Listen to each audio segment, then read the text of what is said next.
शरीर आत्मा का मंदिर है। उसकी स्वस्थता, स्वच्छता और सुविधा के लिए कार्य करना उचित है और जरूरी भी है, पर ये अहितकर है कि केवल मात्र शरीर को ही अपना स्वरूप मान लिया जाए। दोस्तों, आज की वीडियो में हम ये जानने वाले हैं कि सर्वोच्च ज्ञान क्या है। सभी विचारकों ने ज्ञान का एक ही स्वरूप बताया है और वो है आत्मबोध। जिसे आत्मज्ञान है वही सच्चा ज्ञानी है। अपने संबंध में पूरी जानकारी प्राप्त कर लेने के बाद कुछ जानना शेष नहीं रह जाता। जीव असल में ईश्वर ही है। विकारों में बंधकर वो बुरे रूप में दिखाई देता है, परंतु उसके भीतर अमूल्य निधि भरी हुई है, शक्ति का केंद्र है और उसमें इतनी शक्ति है जिसकी हम कल्पना भी नहीं कर सकते। सारी कठिनाइयां, सारे दुख इसी बात के हैं कि हम अपने आप को जानते ही नहीं हैं। जब हम आत्म स्वरूप को समझ जाते हैं तब किसी प्रकार का कोई कष्ट नहीं रहता। जब व्यक्ति समझ जाता है कि मैं क्या हूँ, तब उसे वास्तविक ज्ञान हो जाता है।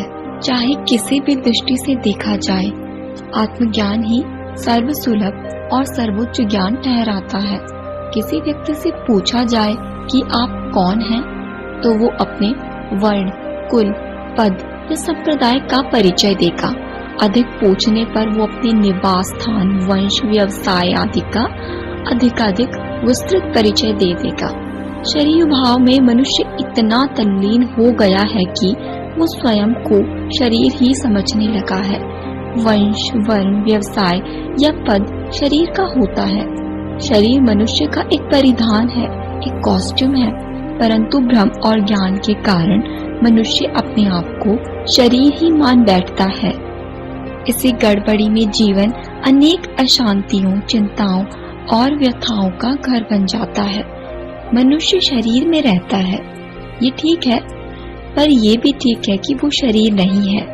जब प्राण निकल जाते हैं तो शरीर ज्यों का त्यों बना रहता है, उसमें से कोई वस्तु नहीं घटती और वो मृत शरीर बेकाम हो जाता है। इससे प्रकट है कि मनुष्य शरीर में निवास तो करता है, पर वस्तुतः वो शरीर से भिन्न है। इस भिन्न सत्ता को आत्मा कहते हैं। वास्तव में यही मनुष्य है। मैं क्या हूँ? इसका सही उत्तर ये है कि मैं आत्मा हूँ। शरीर आत्मा का मंदिर है। उसकी स्वस्थता, स्वच्छता और सुविधा के लिए कार्य करना उचित है और आवश्यक भी है, परंतु ये अहितकर है कि केवल मात्र शरीर के ही बारे में सोचा जाए, उसे अपना स्वरूप मान लिया जाए और अपने वास्तविक स्वरूप को भुला दिया जाए। ये भूल भुलैया का खेल जीवन को बड़ा ही कर्कश और नीरस बना देता है। आत्मा शरीर से पृथक है, यानी अलग है। शरीर और आत्मा के स्वार्थ भी अलग अलग है। शरीर के स्वार्थों का प्रतिनिधित्व इंद्रियां करती हैं। 10 इंद्रियां और 11वां मन। ये सदा ही शारीरिक दृष्टिकोण से सोचते हैं और कार्य करते हैं। स्वादिष्ट भोजन, बढ़िया कपड़े, सुंदर सुंदर मनमोहक दृश्य, मधुर श्रवण, रूपवती स्त्री, नाना प्रकार के भोग विलास, ये सब इंद्रियों की आकांक्षाएं हैं। इन्हीं इच्छाओं को तृप्त करने में प्राय सारा जीवन लगता है।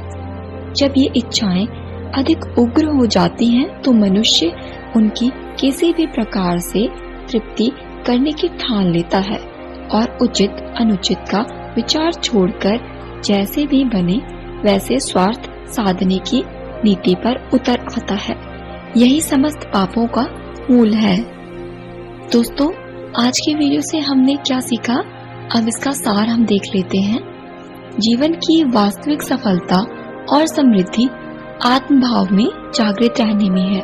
जब मनुष्य अपने आप को आत्मा अनुभव करने लगता है तो उसकी इच्छा, आकांक्षा और अभिरुचि उन्हीं कामों की ओर मुड़ जाती है जिनसे आत्मिक सुख मिलता है।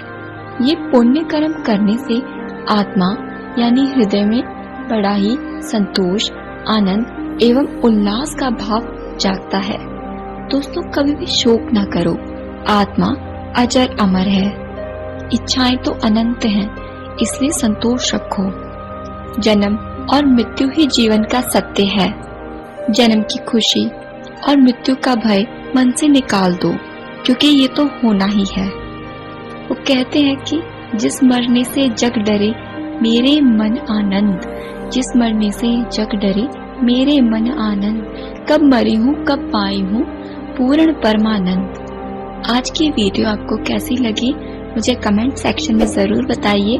वीडियो को अपने मित्रों के साथ शेयर जरूर कीजिए ताकि वो भी सर्वोच्च ज्ञान क्या है इस बात को जान पाए। धन्यवाद।